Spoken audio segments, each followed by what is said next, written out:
Around the time that I understand the AP article went live, I remember hearing noise coming from down the hallway, so I poked my head out of the office, and I saw the valet walking towards our office. He had said, "Get the chief down to the dining room, the president wants him." So Mark went down to the dining room and came back to the office a few minutes later. After Mark had returned, I left the office and went down to the dining room, and I noticed that the door was propped open and the valet was inside the dining room changing the tablecloth off of the dining room table. He motioned for me to come in and then pointed towards the front of the room near the fireplace mantle and the TV, where I first noticed there was ketchup dripping down the wall and there's a shattered porcelain plate on the floor. The valet had articulated that the president was extremely angry at the Attorney General's AP interview and had thrown his lunch against the wall, which was causing them to have to clean up. So I grabbed a towel and started wiping the ketchup off of the wall to help the valet out. And he said something to the effect of, "He's really ticked off about this. I would stay clear of him for right now. He's really, really ticked off about this right now." And I said, "Look, I know that you're dissatisfied with me, and I'm glad to offer my resignation." And he pounded the table very hard. Everyone sort of jumped, and he said, "Accept it." My understanding was Director Ratcliffe didn't want much to do with the post-election period. Director Ratcliffe felt that it wasn't something that the White House should be pursuing.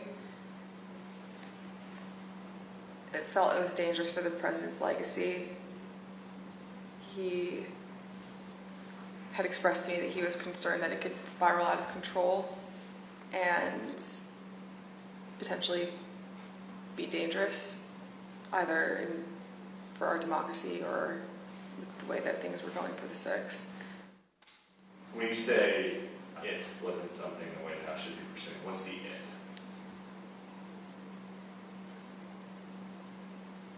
Trying to fight the results of the election, finding missing ballots, pressuring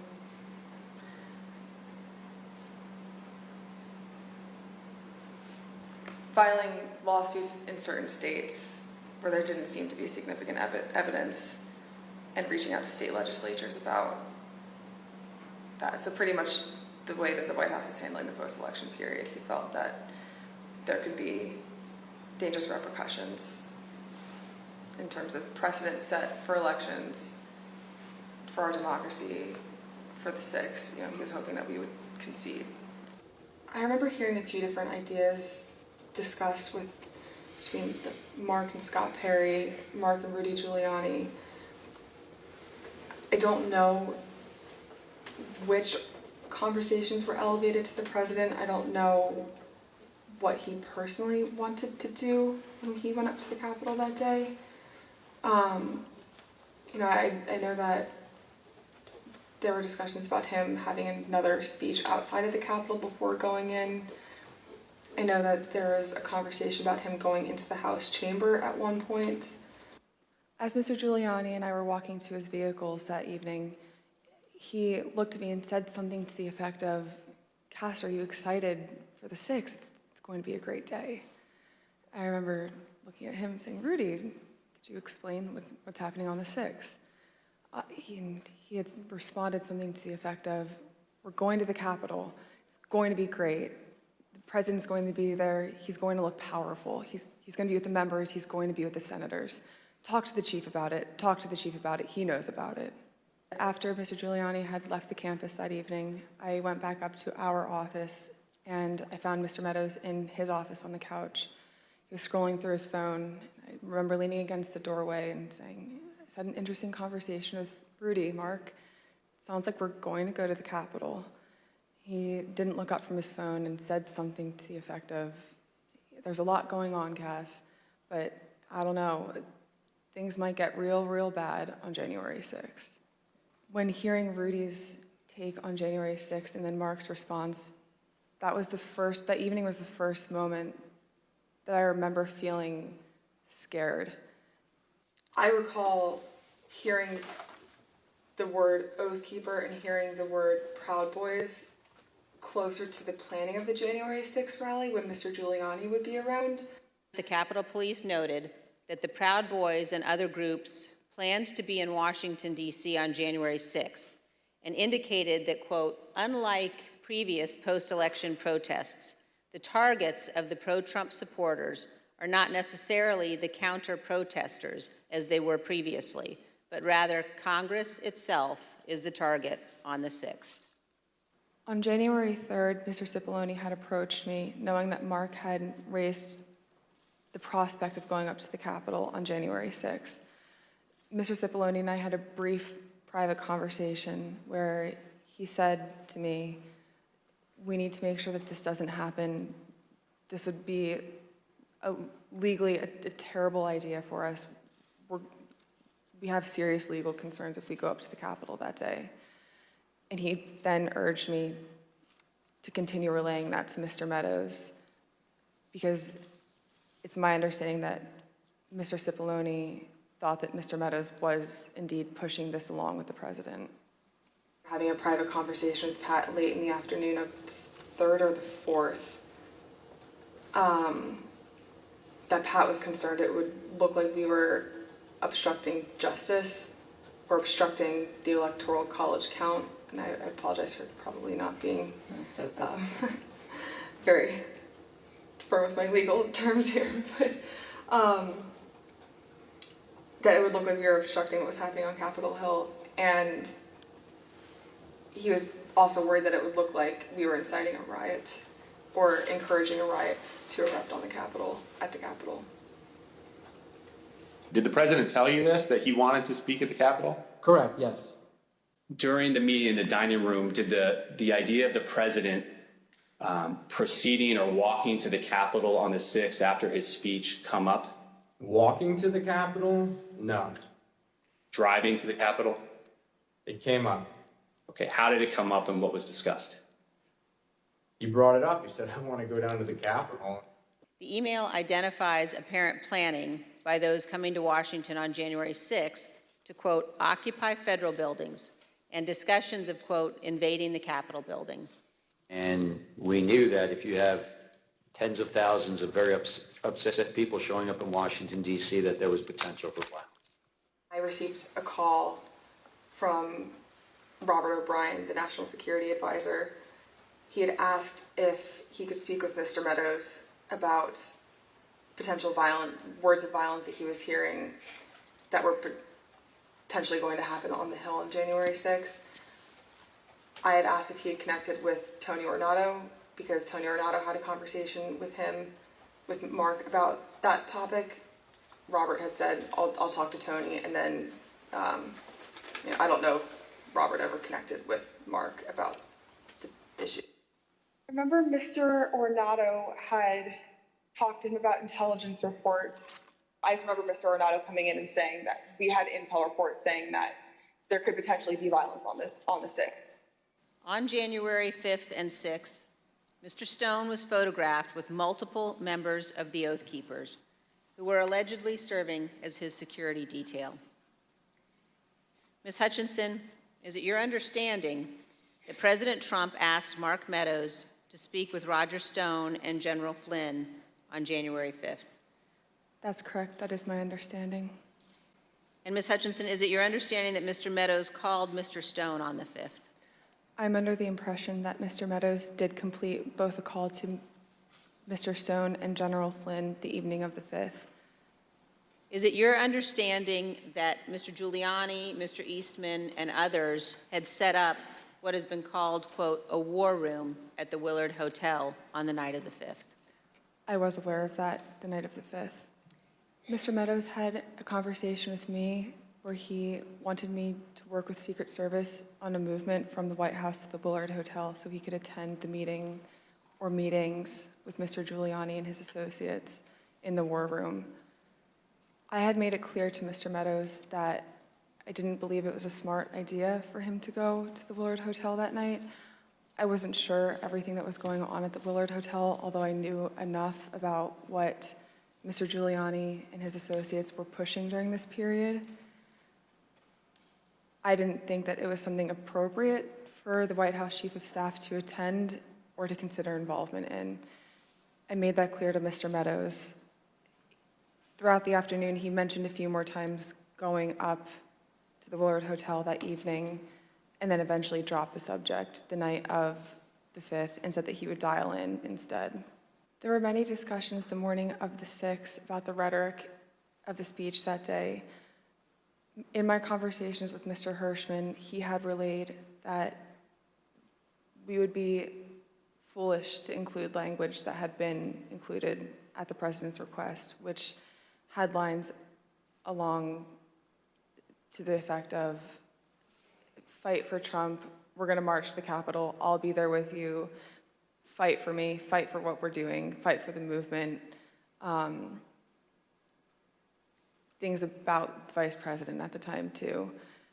Both Mr. Hirschman and White House counsel's office were urging the speechwriters to not include that language for legal concerns and also for the optics of what it could portray the president wanting to do that day. There's an individual who's in a tree. He's going to be a white male, about 6 feet tall, tin-billed, brown cowboy boots. He's got blue jeans and a blue jean jacket, and underneath the blue jean jacket, the complainants both saw a stock of an AR-15. He's going to be with a group of individuals, about five to eight other individuals. 2 of the individuals in that group at the base of the tree, near the porta potties, were wearing green fatigues, green olive drab style fatigues, about 5'8", 5'9", skinny white males, brown cowboy boots. They had Glock-style pistols in their waistband. 8736 with the message, that subject, weapon on his right hip. After that, he's in the tree. Motor 1, make sure PPD knows they have an elevated threat in the tree south side of Constitution Avenue. Look for the Don't Tread on Me flag, American flag face mask, cowboy boots, weapon on the right side hip. I got 3 men walking down the street in fatigue while carrying AR-15. Copy at 14th and Independence. I recall Tony and I having a conversation with Mark probably around 10 a.m., 10:15 a.m., where I remember Tony mentioning knives, guns in the form of pistols and rifles, bear spray, body armor, spears, and flagpoles. Spears were one item, flagpoles were one item, and then Tony had relayed to me something to the effect of, and these effing people are fastening spears onto the ends of flagpoles. When Tony and I went in to talk to Mark that morning, Mark was sitting on his couch and on his phone, which was something typical. And I remember Tony just got right into it. I was like, sorry, I just want to let you know, and had informed him, like, this is how many people we have outside the mags right now. These are the weapons that we're known to have. It's possible he listed more weapons off that I just don't recall. And gave him a brief and concise explanation, but also fairly thorough. And I remember distinctly Mark not looking up from his phone. And I remember Tony finishing his explanation and it taking a few seconds for Mark to say something to the point where I almost said, Mark, did you hear him?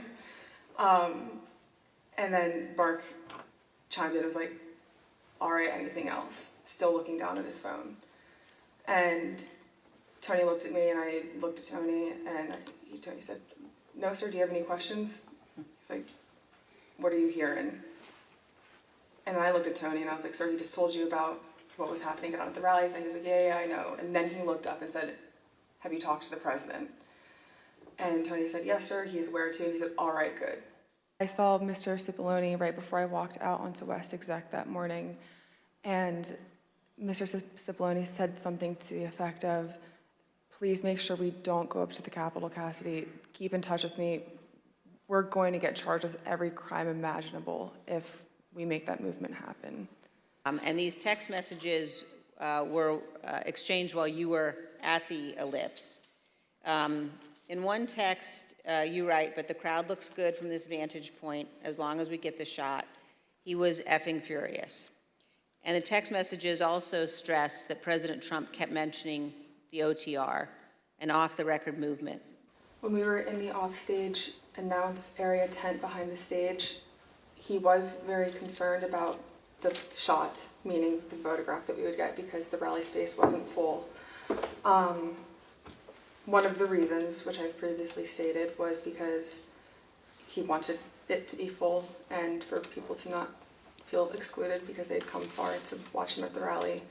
And he felt the mags were at fault for not letting everybody in. But another leading reason, and likely the primary reason, is because he wanted it full and he was angry that we weren't letting people through the mags with weapons, what the Secret Service deems as weapons and our weapons. But when we were in the offstage announce tent, I was part of a conversation.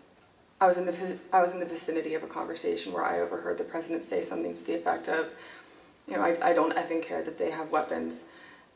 They're not here to hurt me. Take the effing mags away. Let my people in. They can march to the Capitol from here. Let the people in. Take the effing mags away.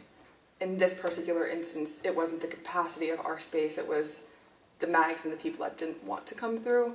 And that's what Tony had been trying to relay to him that morning. It's not the issues that we encountered on the campaign. We have enough space, or they don't want to come in right now. They have weapons that they don't want confiscated by the Secret Service, and they're fine on the mall. They can see you on the mall, and they want to march straight to the Capitol from the mall.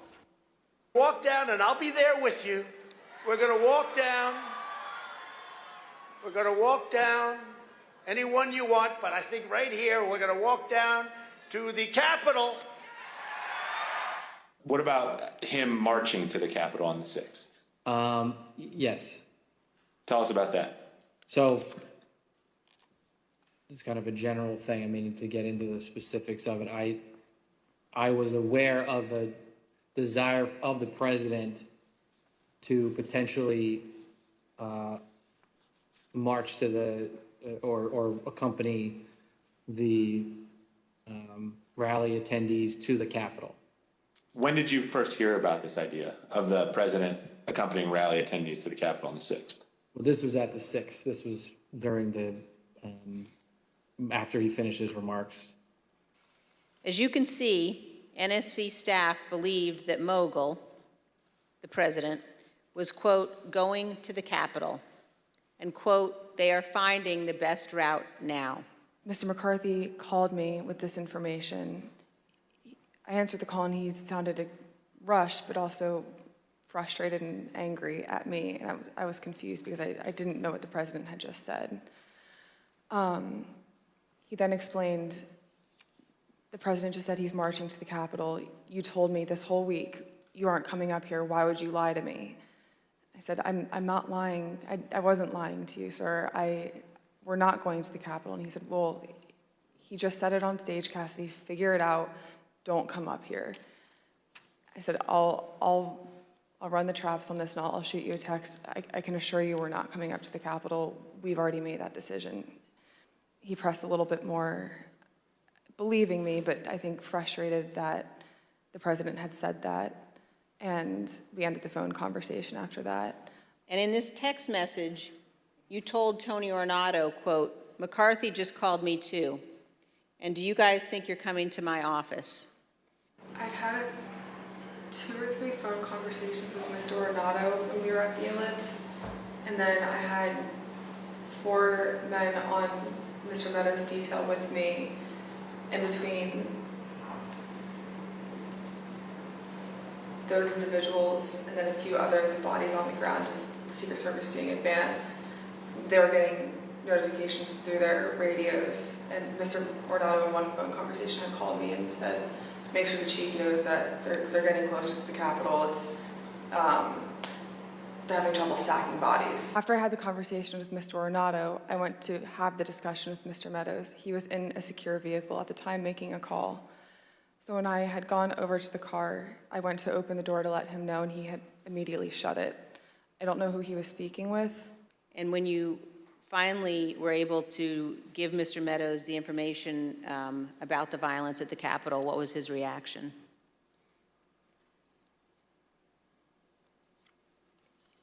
he almost had a lack of reaction. I remember him saying, all right, something to the effect of, how much longer does the president have left in his speech? When President Trump left the ellipse stage at 1:10, the staff knew that rioters had invaded the inaugural stage and Capitol Police were calling for all available officers to respond. So prior to leaving the rally site, when he got off the stage and everybody was making the movement back to the motorcade, I had overheard Mr. Meadows say to him then, as I had prior to Mr. Trump taking the stage that morning, that he was still working on getting an off-the-record movement to the Capitol. So when Mr. Trump took the stage, he was under the impression via Mr. Meadows that it was still possible. So when he got off the stage, I had relayed to Mr. Meadows that I had another conversation with Tony. The movement was still not possible. Mr. Meadows said, okay. And then as they proceeded to go to the motorcade, and Mr. Meadows had reiterated, we're going to work on it, so I talked to Bobby. Bobby has more information. Mark got into his vehicle, to my understanding. Trump got into the Beast. And after we had all arrived back at the White House, later in the day, it had been relayed to me via Mark that the president wasn't happy, that Bobby didn't pull it off for him, and that Mark didn't work hard enough to get the movement on the books. Here is the president's motorcade leaving the ellipse after his speech on January 6th.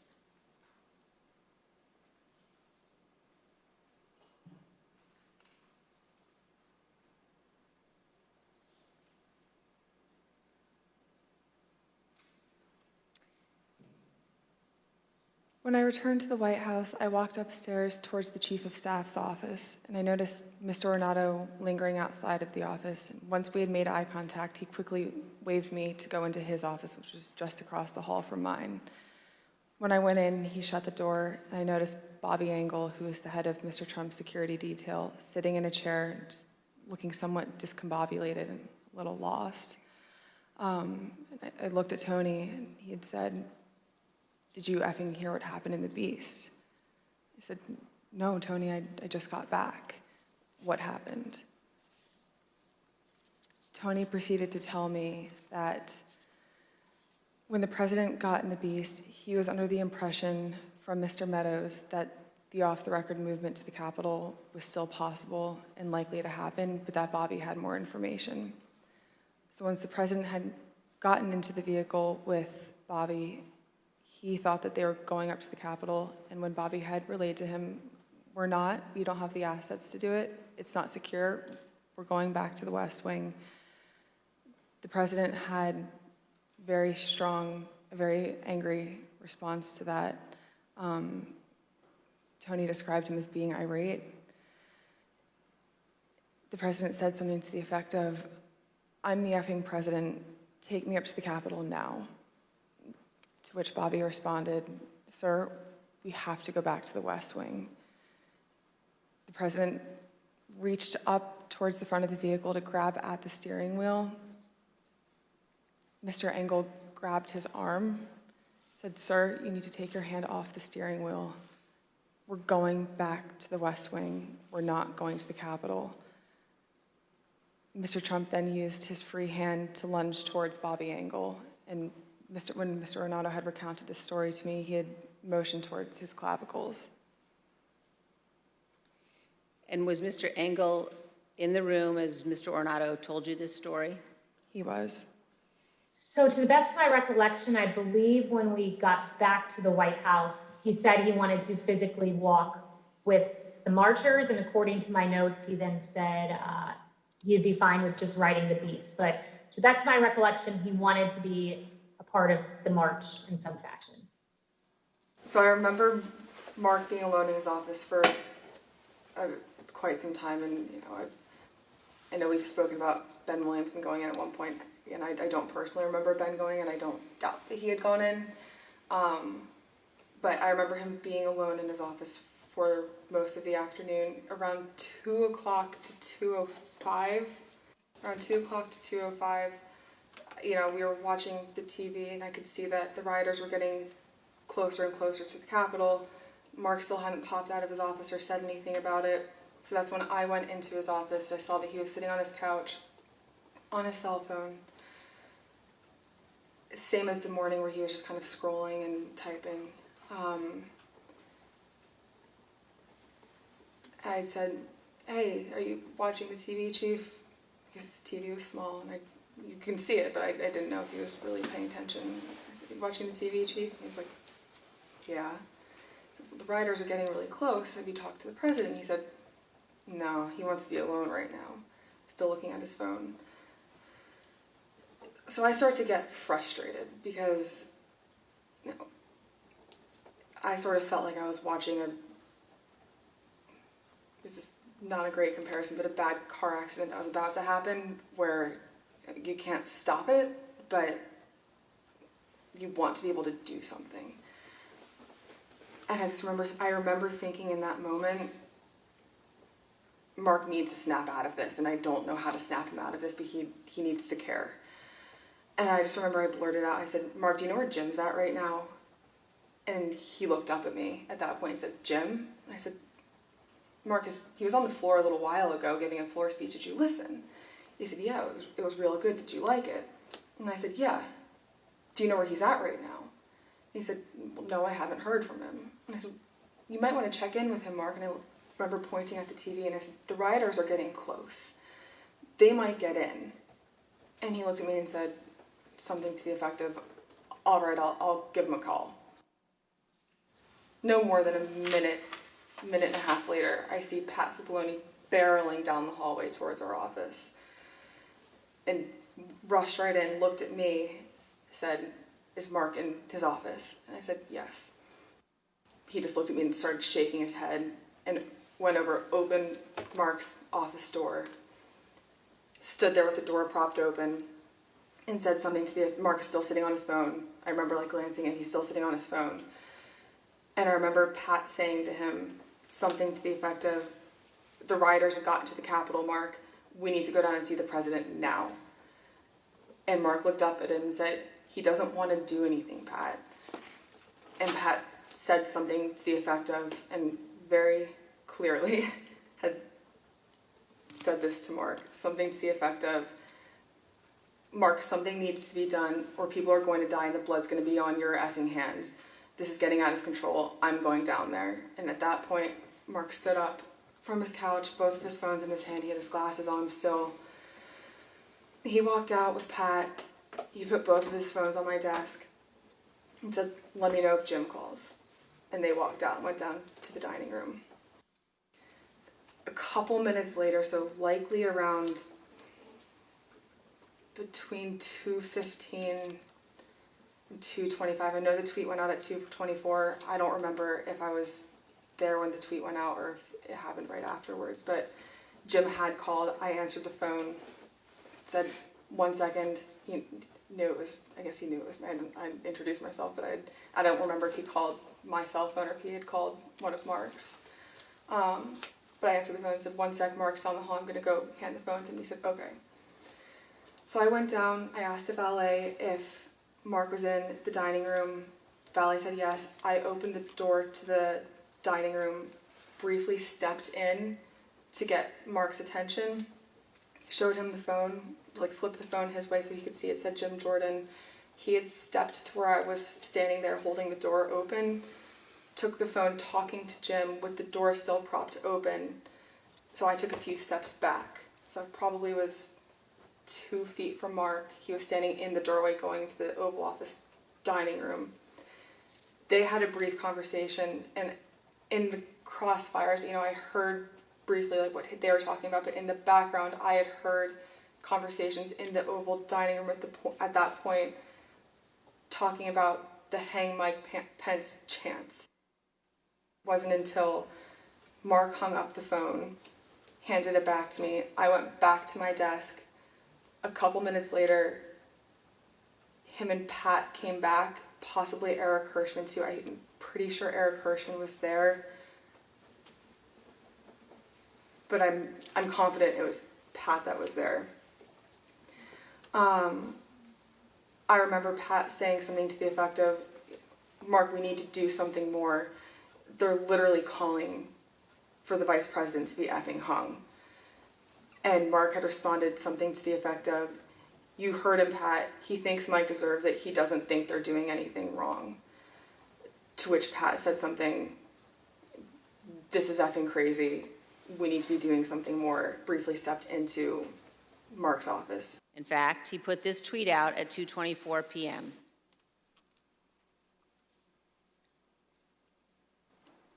As a staffer that worked to always represent the administration to the best of my ability and to showcase the good things that he had done for the country, I remember feeling frustrated, disappointed, and really, it felt personal. It was really sad. As an American, I was disgusted. It was unpatriotic. It was un-American. We were watching the Capitol building get defaced over a lie. One of my staff brought me a printout of a tweet by the president. And the tweet said something to the effect that Mike Pence, the vice president, didn't have the courage to do what should have been done. I read that tweet and made a decision at that moment to resign. That's where I knew that I was leaving that day, once I read that tweet. This is a text message at 2:32 from Laura Ingram. Hey, Mark, the president needs to tell people in the Capitol to go home. In the next message, this is hurting all of us. And then he's destroying his legacy and playing into every stereotype. We lose all credibility against the BLM Antifa crowd if things go south. The president's son, Don Jr., also urgently contacted Mark Meadows. At 2:53, he wrote, he's got to condemn this shit ASAP. The Capitol Police tweet is not enough. I want to quickly bring in Kevin McCarthy, the House Minority Leader. Leader McCarthy, do you condemn this violence? I completely condemn the violence in the Capitol. What we're currently watching unfold is un-American. I'm disappointed. I'm sad. This is not what our country should look like. This is not who we are. This is not the First Amendment. This has to stop, and this has to stop now. Leader McCarthy, the President of the United States has a briefing room steps from the Oval Office. The cameras are hot 24/7, as you know. Why hasn't he walked down and said that now? I conveyed to the President what I think is best to do, and I'm hopeful the President will do it. The Chief of Staff was in a meeting with Eric Hirschman and potentially Mr. Philbin, and they had rushed out of the office fairly quickly. Mark had handed me the note card with one of his pens and started dictating a statement for the President to potentially put out. Later that afternoon, Mark came back from the Oval Dining Room and put the palm card on my desk with illegally crossed out, but said we didn't need to take further action on that statement. I remember her saying at various points, she wanted her dad to send them home. She wanted her dad to tell them to go home peacefully, and she wanted to include language that he necessarily wasn't on board with at the time. Mr. President, you have got to stop this. You are the only person who can call this off. Call it off. The election is over. Call it off. This is bigger than you.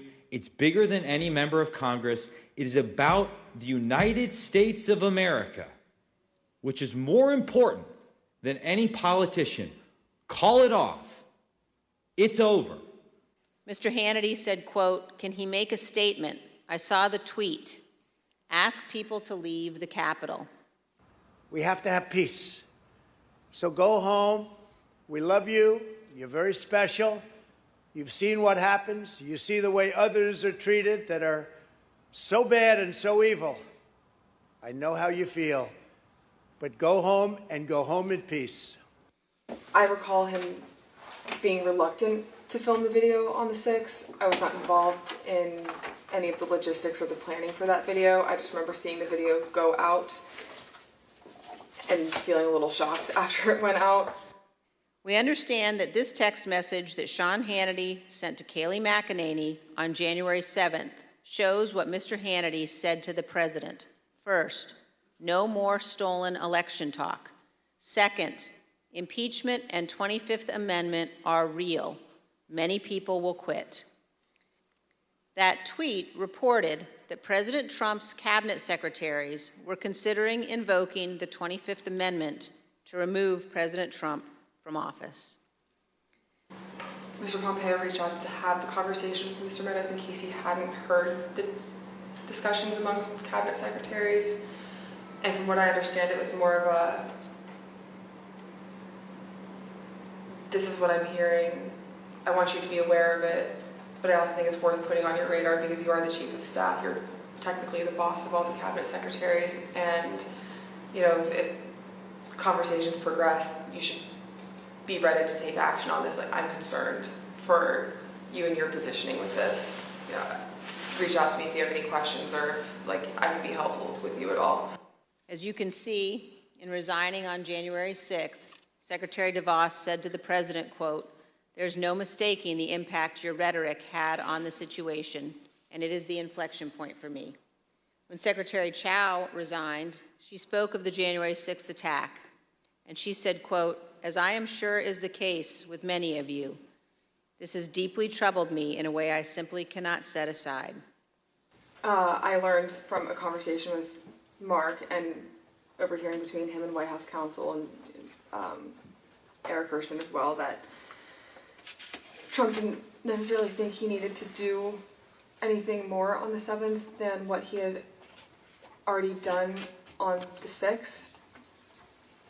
When he was convinced to put out a video on the 7th, I understand that he had a lot of opinions about what the context of that announcement were to entail. I had original drafts of the speech where there were several lines that didn't make it in there about prosecuting the rioters or calling them violent. He didn't want that in there. He wanted to put in there that he wanted to potentially pardon them. And this is just with the increased emphasis of his mindset at the time, which was he didn't think that they did anything wrong. The people who did something wrong that day, or the person who did something wrong that day, was Mike Pence by not standing with him. Who convinced him to do the video on the 7th? I'm not sure who convinced him or if it was a group of people that convinced him. Who was in the group that you're aware of? That I'm aware of. Mark, Ivanka, Jared Kushner, Eric Hirschman, Pat Cipollone, Pat Philbin. Those are the people that I'm aware of. Do you know why that group of people thought it was necessary for him to release a statement? I believe Kayleigh McEnany as well. From what I understood at the time, and from what the reports were coming in, there's a large concern of the 25th Amendment potentially being invoked, and there were concerns about what would happen in the Senate if the 25th was invoked. So the primary reason that I had heard, other than, we did not do enough on the 6th, we need to get a stronger message out there and condemn this, otherwise this will be your legacy. The secondary reason to that was, think about what might happen in the final 15 days of your presidency if we don't do this. There's already talks about invoking the 25th Amendment. You need this as cover. Who was instructing him not to include language about the pardon in that January 7th speech? I understood from White House counsel's office coming into our office that morning that they didn't think that it was a good idea to include that in the speech. That being Pat Cipollone? That's correct. And Eric Hirschman. Because it's common sense, John. It's common sense that you're supposed to protect. How can you, if you know a vote is fraudulent, right? How can you pass on a fraudulent vote to Congress? In his book, Mark Meadows falsely wrote that after President Trump gave his speech on January 6th, he told Mr. Meadows that he was, quote, speaking metaphorically about the walk to the Capitol. General Flynn, do you believe the violence on January 6th was justified? Do we have? Yes.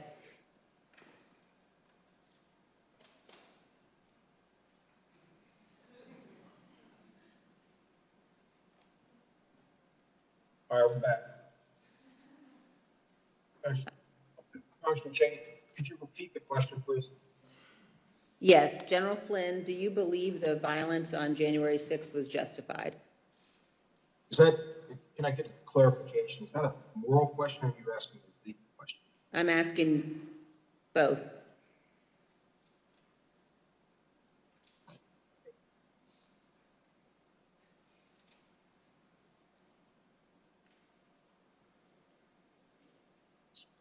I said the Fifth. Do you believe the violence on January 6th was justified morally? Take the Fifth. You believe the violence on January 6th was justified legally? Fifth. General Flynn, do you believe in the peaceful transition of power in the United States of America? The Fifth. Quote, what they said to me is as long as I continue to be a team player, they know I'm on the right team. I'm doing the right thing. I'm protecting who I need to protect. You know I'll continue to stay in good graces in Trump world.